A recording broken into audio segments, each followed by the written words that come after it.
Շնորհակալ եմ, հարգարժան պարոն Սահակյան, քանի որ հարցը գնում է կոնվենցիայի մասին, ուզում եմ ձեզ որպես մեր հիմնարկի ղեկավարի խնդրել եւ պահանջել, որպեսզի դուք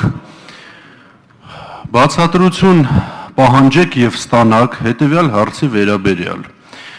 Հոկտեմբերի 25-ին, այսինքն 3-ի առաջի օրը, հայտարարությունների ժամին հայտարարություն եմ արել մի կոնվենցիայի նախագծի վերաբերյալ, որի հեղինակն ու նախաձեռնողը ձեր խոնարհ ծառան է, որը բխում է բացառապես երկրի ազգի ու պետության շահից, ներքաղաքական որևէ խնդրի չի առնչվում։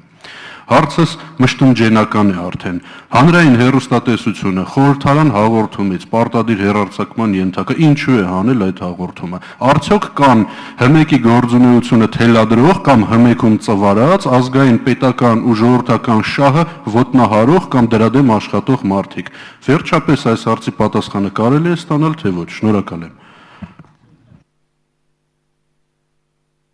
Ճիշտն ասած, ինձ համար այդպես արտահերթ բան եք ասում, որպես հիմնարկի ղեկավարի, դեպ ասեմ ազգային ժողովը հիմնարկ չէ, որ ղեկավար ունենա։